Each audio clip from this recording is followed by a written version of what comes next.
എപ്പിസോഡിന്റെ തുടക്കത്തിൽ തന്നെ ഇപ്പൊ കുനിഹിസ എന്ന് പേരുള്ള ഒരു ചെറുക്കൻ കൊച്ചിനെ കാണിക്കും. ഇവനൊരു കൊച്ചു പണക്കാരനാണ്.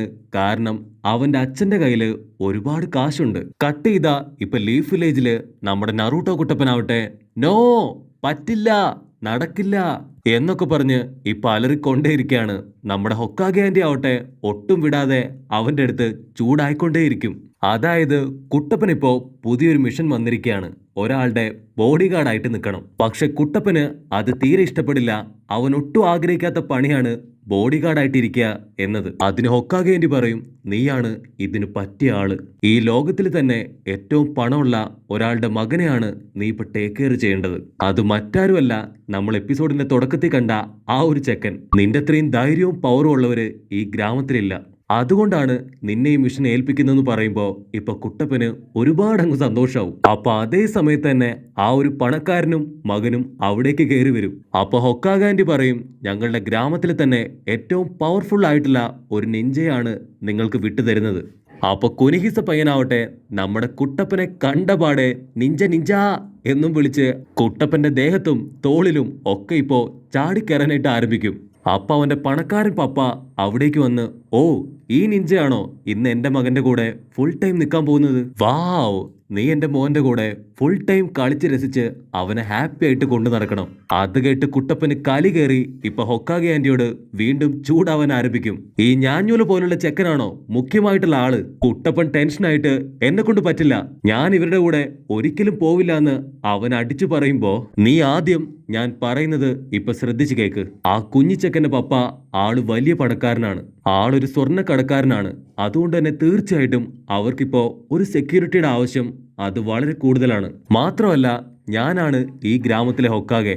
അതുകൊണ്ട് തീർച്ചയായിട്ടും ഞാൻ പറയുന്നത് നീ അനുസരിക്കണം. അത് മാത്രം പോരാ, ഡെയിലിയുള്ള നിന്റെ നിഞ്ച വർക്ക് അതും കറക്റ്റായിട്ട് ചെയ്യണമെന്ന് പറഞ്ഞ് ഒരു ലിസ്റ്റ് ഹൊക്കാഗെ ആന്റി അങ്ങനെ റെഡിയാക്കി ഇപ്പൊ കുട്ടപ്പന്റെ കൈ കൊടുക്കും. വേറെ വഴിയില്ലാന്ന് മനസ്സിലാക്കി കുട്ടപ്പനാവട്ടെ ആ ലിസ്റ്റ് മേടിച്ച് ഇപ്പൊ പുറത്തേക്ക് നടന്നു വരും. കുട്ടപ്പൻ ആ ലിസ്റ്റ് വായിച്ചു നോക്കുമ്പോ ആദ്യം കുളം ക്ലീൻ ചെയ്യണം, പിന്നീട് ബ്രിഡ്ജ് റിപ്പയർ ചെയ്യണം, വലിയൊരു കാളക്കുട്ടനെ കണ്ടെത്തണം, അവസാനമായിട്ട് ആ ഒരു പൊടിച്ചക്കൻ അവനെ ഫുൾ ടൈം നോക്കിയിരുന്ന് അവന്റെ കൂടെ നിഞ്ചാക്കളി കളിക്കണം. അങ്ങനെ വേറെ വഴിയില്ലാതെ ആ ഒരു കുഞ്ഞിച്ചക്കനെയും കൂട്ടി ഇപ്പൊ കുട്ടപ്പനാവട്ടെ കുളത്തിന്റെ അടുത്തേക്ക് വരും. അപ്പോഴാണ് നമ്മുടെ കുട്ടപ്പൻ ആ ഒരു കുളത്തിന്റെ മേലെ കൂടെ ഇപ്പൊ ഹായ് ആയിട്ട് നടക്കുക. കുട്ടപ്പന്റെ പ്രകടനം കണ്ട് നമ്മുടെ കുഞ്ഞിച്ചക്കന്റെ കിളി പോയി അവൻ വണ്ടറടിച്ച് ഇപ്പൊ നോക്കി നിൽക്കും. അപ്പൊ കുട്ടപ്പൻ പറയും, ഇവിടെ കിടക്കുന്ന എല്ലാ പ്ലാസ്റ്റിക് കുപ്പികളും കവറുകളും എല്ലാം തന്നെ ഇപ്പൊ ഞാൻ നിന്റെ അടുത്തേക്ക് എടുത്തിടാം. നീ അത് കറക്റ്റായിട്ട് വേസ്റ്റ് ബിന്നില് കറക്റ്റായിട്ട് നിക്ഷേപിക്കണം എന്ന് പറഞ്ഞ് ഇപ്പൊ കുട്ടപ്പൻ തിരിഞ്ഞു നടക്കുമ്പോ പുറകിലെന്തോ ഒരു അത്യാഹിതമായിട്ടുള്ള ശബ്ദം കേൾക്കും. അവൻ തിരിഞ്ഞു നോക്കുമ്പോഴായിരിക്കും ആ കുഞ്ഞിച്ചക്കൻ ഇപ്പൊ കുളത്തിലേക്ക് ചാടി വെള്ളം കുടിക്കുന്നത് കാണുക. അത് കണ്ട് പേടിച്ച് ഇപ്പൊ കുട്ടപ്പൻ പറയും, അനങ്ങല്ലേ മുത്തേ, ഞാൻ അങ്ങനെ തന്നെ വന്ന് നിന്നെ രക്ഷപ്പെടുത്താം. അത് കേട്ട് ആ കുഞ്ഞിപ്പയ്യൻ പറയും, എന്നെ നീ വന്ന് രക്ഷപ്പെടുത്തേണ്ട ആവശ്യമില്ല, എനിക്ക് എംജിപ്സും അറിയാം, അതുപയോഗിച്ചുകൊണ്ട് ഈസി ആയിട്ട് ഞാൻ കരയിൽ കയറുമെന്ന് പറയുമ്പോ കുട്ടപ്പനാവട്ടെ രണ്ട് കണ്ണും തള്ളി ഇത്ര ചെറുപ്പത്തിലെ എൻജിപ്സും ഒക്കെ ഇവൻ പഠിച്ചോന്ന് പറഞ്ഞ് അവനെ നോക്കി നിൽക്കും. ചിന്നപ്പയ്യനാവട്ടെ അവൻ കൈ കൂട്ടിപ്പിടിച്ച് ഇപ്പൊ അക്കുത്തിക്കുത്താന വരുമ്പോ കയ്യെ കുത്ത് കരിങ്കുത്ത് എന്ന് പാട്ടൊക്കെ പാടി പോക്കറ്റിൽ നിന്ന് ഒരുപാട് കാശ് അവന്റെ കയ്യിലെടുത്ത് ഇപ്പൊ ആകാശത്തേക്ക് വലിച്ചങ്ങോട്ട് എറിയും. അപ്പൊ ആ കാശ് എടുക്കാനായിട്ട് അവിടെ നിന്ന് സെക്യൂരിറ്റീസ് ആവട്ടെ ഇപ്പൊ എടുത്തു ചാടി കുളത്തിലേക്ക് വരും. അവരുടെ തോളത്ത് കയറി ഇപ്പൊ ആ കുഞ്ഞിപ്പയ്യൻ അങ്ങനെ കരയ്ക്ക് കയറും. അത് കണ്ട് കുട്ടപ്പൻ ഇവൻ ഇങ്ങനെ ഒരു മണ്ടനാണല്ലോ എന്ന് പറഞ്ഞ് ഇപ്പൊ തലയ്ക്ക് കൈ കൊടുക്കും. അപ്പൊ അടുത്തായിട്ട് ഇപ്പൊ കുട്ടപ്പനാവട്ടെ ആ ഒരു കുഞ്ഞിപ്പയ്യനെ കൂട്ടിക്കൊണ്ട് ഇപ്പൊ കാട്ടിലേക്ക് നടക്കാൻ ആരംഭിക്കും. അപ്പൊ കുട്ടപ്പൻ ചോദിക്കും, ഇതെന്തിനാടോ രണ്ടുപേര് എപ്പോഴും നിന്റെ പുറകെ തന്നെ നടക്കണേ? അതിന് കുഞ്ഞിപ്പയ്യൻ പറയും, ഓ അവരെന്റെ ബോഡി ഗാർഡ്സ് ആണ്, അതിനൊരു എക്സാമ്പിൾ കാണിച്ചു തരാന്ന് പറഞ്ഞ് വീണ്ടും അവൻ ഒരു കെട്ട് പണം എടുത്ത് ഇപ്പൊ മുൻപിലേക്ക് എറിയും.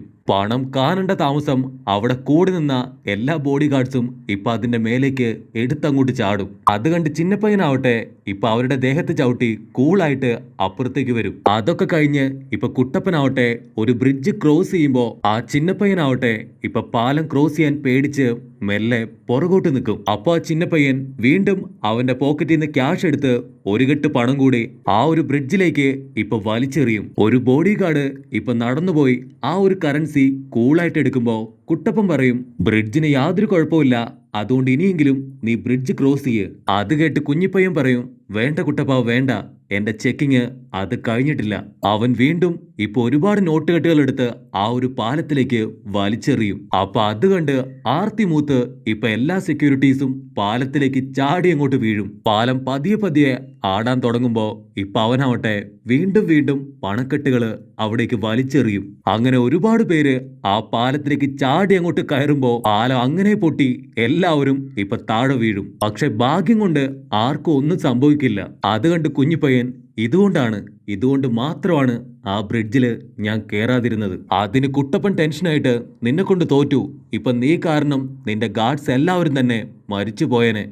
അതിനാ ചിന്നപ്പയ്യൻ വീണ്ടും ഒരുപാട് കാശ് വലിച്ചെറിഞ്ഞ്, അത് കുഴപ്പമൊന്നുമില്ല, അവരെ ഞാൻ റെഡിയാക്കിക്കോളാന്ന് പറഞ്ഞ് വീണ്ടും വീണ്ടും ഇപ്പൊ കാശ് എറിഞ്ഞു കൊടുത്തുകൊണ്ടേയിരിക്കും. അപ്പൊ അതേ സമയത്ത് ലോങ് ഷോട്ടില് 2 കള്ളന്മാര് ഇതെല്ലാം തന്നെ കണ്ട് നോക്കിയിരിക്കുന്നുണ്ട്. അപ്പൊ ആ കള്ളന്മാര് ഇപ്പൊ പരസ്പരം പറയും, ഒരു ഗനിയന് ഒരുപാട് ബോഡി ഗാർഡ്സ്, നമുക്ക് എന്തെങ്കിലും ഒരു മാസ്റ്റർ പ്ലാൻ അത് ഉടനെ തയ്യാറാക്കണം.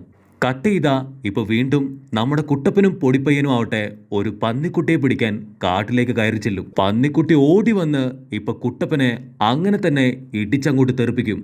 അത് കണ്ട് ആ കുഞ്ഞിച്ചക്കനാവട്ടെ ഇപ്പൊ പന്നിയെ പിടിക്കാനായിട്ട് അതിന്റെ മുൻപിലേക്ക് പോവും. ഉടനെ കുട്ടപ്പൻ പുറകിന്ന് വിളിച്ചു പറയും, കുഞ്ഞിച്ചക്ക നീ എവിടെ പോണേ, അത് നിന്നെ തീർച്ചയായിട്ടും ഇപ്പൊ അടിച്ചു തെറിപ്പിക്കുമെന്ന് കുട്ടപ്പനാവട്ടെ അവിടെ കിടന്ന് അലറി പറയും.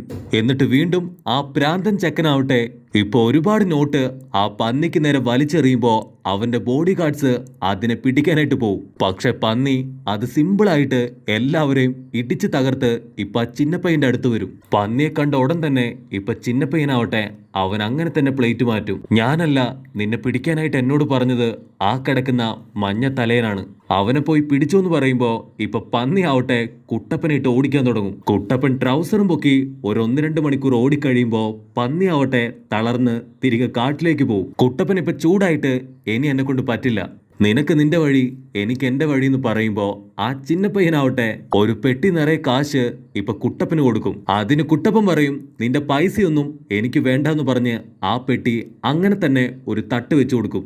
എന്നിട്ട് കുട്ടപ്പൻ പറയും, സത്യത്തിൽ നീ ഒരു നല്ല കുട്ടിയാണ്, ഇങ്ങനെ പണം കൊടുത്ത് എല്ലാം നേടാൻ എല്ലാരെ കൊണ്ടും ആവില്ല, നിന്നെ കണ്ടാ അറിയാം നീ ഒരു കുരുത്തം കെട്ട കൊച്ചാണെന്ന്, പക്ഷെ അതിന്റെ യാതൊരു ജാടയും നിന്റെ മുഖത്തില്ല, അതുകൊണ്ട് ഇനി മേലാൽ എല്ലാം പണം കൊടുത്ത് നേടാമെന്ന് നീ ചിന്തിക്കരുത്, നീ നിന്റെ കഴിവും പവറും ഉപയോഗിച്ചുകൊണ്ട് എല്ലാം നേടിയെടുക്കണം, അപ്പോഴേ നിനക്ക് എന്നെ പോലെ സ്ട്രോങ് ആകാൻ കഴിയുമെന്ന് പറയുമ്പോ ആ ഒരു ചിന്നപ്പയ്യനാവട്ടെ എനിക്കൊന്നും കേൾക്കണ്ട, ഞാൻ ചെറുപ്പം മുതലേ പണം കൊടുത്താണ് എല്ലാം നേടിയിട്ടുള്ളത്, മുൻപോട്ടും അങ്ങനെ തന്നെ ആയിരിക്കും പറഞ്ഞ് അവനും ബോഡി ഗാർഡ്സും ഇപ്പൊ മുൻപോട്ടേക്ക് ഓടാൻ തുടങ്ങും. അങ്ങനെ ഒരുപാട് ഓടിക്കഴിയുമ്പോ ഇപ്പൊ ചിന്നപ്പയ്യനാവട്ടെ വിശക്കാനായിട്ട് ആരംഭിക്കും. വീണ്ടും അവൻ ഒരു കെട്ട് പണം അവർക്ക് നേരെ നീട്ടിയിട്ട്, എത്രയും പെട്ടെന്ന് എനിക്ക് ചിക്കൻ ബിരിയാണി വേണം, അവരോട് വാങ്ങിയിട്ട് വരാൻ പറയുമ്പോ അവര് പറയും, ഇത് കാടാണ്, ഇവിടെ കടയൊന്നുമില്ല.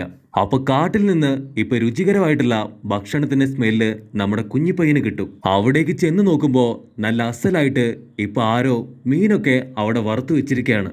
അത് കണ്ട ആക്രാന്തത്തില് നമ്മുടെ കുഞ്ഞിപ്പയ്യനാവട്ടെ അത് മുണാക്കുന്ന് അടിച്ചു കയറ്റാൻ തുടങ്ങും. അതവിടെ ഉണ്ടാക്കി വെച്ചത് മറ്റാരുമല്ല, നമ്മൾ മുൻപ് കണ്ട ആ 2 കള്ളന്മാരാണ്.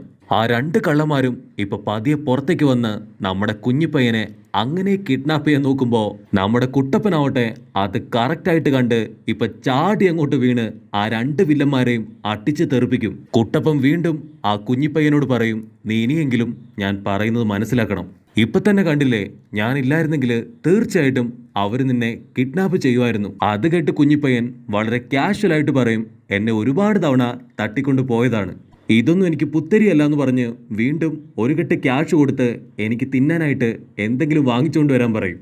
അത് കണ്ട് കുട്ടപ്പൻ തിരിഞ്ഞിട്ട് അവന്റെ പോക്കറ്റിൽ നിന്ന് ഒരു കത്തി എടുത്ത് പുഴയിലൂടെ നീന്തി നടക്കുന്ന ഒരു മീനിനെ അങ്ങനെ തന്നെ കത്തി വെച്ച് പിടിക്കും. കുട്ടപ്പൻ പറയും, നിന്റെ പണം കൊണ്ട് ഒരിക്കലും ഇതുപോലെ മീനെ പിടിക്കാൻ കഴിയില്ല, അതിന് നീ നിന്റെ കഴിവ് തന്നെ പ്രയോജനപ്പെടുത്തണമെന്ന് പറയുമ്പോ നമ്മുടെ ചിന്നപ്പയ്യൻ അവനും ഇപ്പോ ഒരു കത്തിയെടുത്ത് മീനെ പിടിക്കാനായിട്ട് ആരംഭിക്കും. അത് കാണുമ്പോ നമ്മുടെ കുട്ടപ്പന് ഒരുപാട് സന്തോഷാവും. അപ്പൊ അതേ സമയത്ത് തന്നെ നമ്മുടെ നറൂട്ടോ കുട്ടപ്പൻ തട്ടിവിട്ട ആ ഒരു വെട്ടി കാശ് അതങ്ങനെ ഒഴുകി ആ ഒരു കള്ളന്മാർക്ക് ഇപ്പൊ കറക്റ്റായിട്ട് കിട്ടും. അവർക്ക് ആ പൈസ കിട്ടിയ ഉടനെ അത് കൊടുത്ത് ഇപ്പൊ കുഞ്ഞിപ്പയ്യന്റെ കൂടെ ഉണ്ടായിരുന്ന എല്ലാ ബ്ലാക്ക് ക്യാറ്റ്സിനെയും അവർക്ക് സ്വന്തമാക്കി എടുക്കും. അപ്പൊ അത് കണ്ട് ഇപ്പൊ കുഞ്ഞിപ്പയ്യൻ പറയും, ഞാൻ നിങ്ങൾക്ക് ഇരട്ടി പണം തരാം. അവര് രണ്ടുപേരെയും പിടിച്ച് കെട്ടാൻ പറയുമ്പോ ആ ബ്ലാക്ക് കാറ്റ്സിനാവട്ടെ ഇപ്പൊ യാതൊരു കുലുക്കവും ഇല്ലാതെ അവിടെ തന്നെ നിൽക്കും. കുഴപ്പമില്ല, നിങ്ങൾ ചതിച്ചാലും എന്റെ പുറകിൽ നിൽക്കുന്ന ആ 2 ബ്ലാക്ക് കാറ്റ്സ്, അവര് രണ്ടുപേരും 10 കൊല്ലമായിട്ട് എന്റെ കൂടെ വർക്ക് ചെയ്യുന്നവരാണ്. അവരൊരിക്കലും എന്നെ ചീറ്റ് ചെയ്യില്ല എന്ന് പറയുമ്പോ അവരാവട്ടെ ഇപ്പൊ കറക്റ്റായിട്ട് ചിന്നപ്പയ്യനെ അങ്ങനെ തൂക്കിയെടുത്ത് ഇപ്പൊ കയറിട്ട് കെട്ടാൻ തുടങ്ങും. അപ്പൊ നറൂട്ടോ കുട്ടപ്പൻ അവര് രണ്ടുപേരെയും ഇപ്പൊ തള്ളി നിലത്തിട്ട് ചിന്നപ്പയ്യന്റെ കെട്ടൊക്കെ അഴിച്ച് അവനെ സേഫ് ആയിട്ട് ഇപ്പൊ മുറുക്കെ പിടിക്കും. അത് കണ്ട് കള്ളന്മാര് പറയും, നിനക്ക് ഞങ്ങളുടെ കയ്യിലുള്ള മുഴുവൻ തുകയും തരാം. ആ ചിന്നപ്പയ്യനെ അവനെ ഞങ്ങൾക്ക് തരണം. അവന്റെ പപ്പയെ ബ്ലാക്ക് മെയിൽ ചെയ്ത് ഒരുപാട് പണം ഉണ്ടാക്കി അതിലൊരു ഓഹരി കൂടെ നിനക്ക് തരാമെന്ന് പറയുമ്പോ കുട്ടപ്പനാവട്ടെ അവൻ ദേഷ്യപ്പെട്ട് പറയും, പണം കൊണ്ട് എല്ലാം കീഴടക്കാൻ കഴിയില്ല. പണത്തിനു മുകളിലായിട്ട് ഒരുപാട് കാര്യങ്ങൾ ഈ ലോകത്തുണ്ട്. സ്നേഹം, കഴിവ്, ത്യാഗം, ടാലന്റ്, ഇതൊന്നും തന്നെ നമുക്ക് പണം കൊടുത്ത് മേടിക്കാനാവില്ല. നിങ്ങൾ എന്തൊക്കെ തരാമെന്ന് പറഞ്ഞാലും ഞാൻ ഇവനെ നിങ്ങൾക്ക് വിട്ടു തരില്ല. അപ്പത്തേക്കും അവര് എല്ലാം തട്ടിമറിച്ച് ഇപ്പൊ കുട്ടപ്പന് നേർക്ക് ഓടി അടുക്കാൻ തുടങ്ങും. കുട്ടപ്പൻ ഞൊടിയിടയില് അവനെ തോളത്തെടുത്ത് ഇപ്പൊ ഓടാനായിട്ട് തുടങ്ങും. അങ്ങനെ ഓടി ഓടി വലിയൊരു മലയുടെ അറ്റത്തെത്തുന്ന സമയത്ത് മുൻപോട്ട് പോകാൻ വഴിയുണ്ടാവില്ല. നറൂട്ടോ ഉടനെ മരത്തിലൊരു കയറ് കെട്ടി അതിന്റെ അറ്റം കുഞ്ഞിപ്പയ്യന്റെ ബോഡിയിൽ അങ്ങനെ കെട്ടിവെക്കും. കുട്ടപ്പൻ അവനോട് എത്രയും പെട്ടെന്ന് ചാട്, അല്ലെങ്കിൽ തീർച്ചയായിട്ടും നിന്നെ തട്ടിക്കൊണ്ടു പോകുമെന്ന് പറയും. പക്ഷെ കുഞ്ഞിപ്പയ്യന് അവന് പേടിച്ചിട്ട് ഇപ്പൊ ചാടാനായിട്ട് ആവില്ല. അപ്പോഴേക്കും ആ വില്ലന്മാര് കുട്ടപ്പന്റെ തൊട്ടടുത്തെത്തിയിട്ടുണ്ടാവും. കുട്ടപ്പൻ അവന്റെ ക്ലൗൺസിനെ ഉപയോഗിച്ച് അവരെ എല്ലാവരെയും ലോക്ക് ചെയ്ത് പിടിക്കുമ്പോ അതിലൊരു വില്ലൻ മാത്രം ഹായായിട്ട് കുഞ്ഞിപ്പയ്യനെ പിടിക്കാനായിട്ട് അവന്റെ അടുത്തേക്ക് പോകുമ്പോ കുഞ്ഞിപ്പയ്യനാവട്ടെ കാല് തന്നെ ഇപ്പൊ താഴേക്ക് പോവും. കുഞ്ഞിപ്പയ്യൻ പറന്നുപോയി പാറയിലിടിച്ച് കയറ് പൊട്ടി അങ്ങനെ തന്നെ താഴെ വീഴും. ആ സമയത്ത് ഇപ്പൊ കുഞ്ഞിപ്പയ്യൻ കാണും കുട്ടപ്പനും ആ വില്ലന്മാരും നിൽക്കുന്ന സ്ഥലം അതേതാനും നിമിഷങ്ങൾക്കകം ഇപ്പൊ തകർന്ന് താഴേക്ക് വീഴും. ഇനിയിപ്പൊ എന്താ ചെയ്യാന്നറിയാതെ കുഞ്ഞിപ്പയ്യനാവട്ടെ വണ്ടറടിച്ച് നിൽക്കുമ്പോ അവന് നറൂട്ടോ കുട്ടപ്പൻ പറഞ്ഞ ആ ഒരു കാര്യം ഓർമ്മ വരും. ഒരിക്കലും ജീവിതത്തില് പണം കൊണ്ട് എല്ലാം നേടാൻ കഴിയില്ല. അവനിപ്പോ മുകളിലേക്ക് നോക്കും, ആ പാറ പൊട്ടി ഇപ്പൊ കുട്ടപ്പനാവട്ടെ താഴേക്ക് വീഴാൻ തുടങ്ങും. അപ്പൊ ചിന്നപ്പയ്യൻ ഇനി വേറെ വഴിയില്ല എന്ന് പറഞ്ഞ് അടുത്തുണ്ടായിരുന്ന ഒരു മരത്തെ കയറ് കെട്ടി ആ കയറിൽ തൂങ്ങിക്കിടന്ന് ഇപ്പൊ താഴേക്ക് വീഴുന്ന കുട്ടപ്പനെ അങ്ങനെ ക്യാച്ച് ചെയ്ത് അവനെ സേഫ് ആക്കി മുറുക്ക പിടിച്ച് ഇപ്പൊ താഴെ എത്തിക്കും. അത് കാണുമ്പോ ഇപ്പൊ കുട്ടപ്പനും ഒരുപാട് സന്തോഷാവും. അടുത്ത സീനില് ഇപ്പൊ കുട്ടപ്പനാവട്ടെ ആ ഒരു ചിന്നപ്പയ്യനെ അവന്റെ പപ്പയുടെ കയ്യില് ഇപ്പൊ ഹാപ്പി ആയിട്ട് ഏൽപ്പിക്കും. അപ്പൊ ആ ചിന്നപ്പയ്യൻ അവൻ ചിരിച്ചിട്ട് തീർച്ചയായിട്ടും നീ ഇനിയും എന്റെ കൂടെ കളിക്കാൻ വരണം, അങ്ങനെ ടാറ്റ ബൈ ബൈ ഒക്കെ കൊടുത്ത് ഹാപ്പി ആയിട്ട് പപ്പയുടെ കൈ പിടിച്ചു പോകുന്ന ആ ചിന്നപ്പയ്യനെ നോക്കി നിൽക്കുന്ന കുട്ടപ്പനെ കാണിച്ചുകൊണ്ട് ഈ ഒരു എപ്പിസോഡും അവസാനിക്കുന്നു.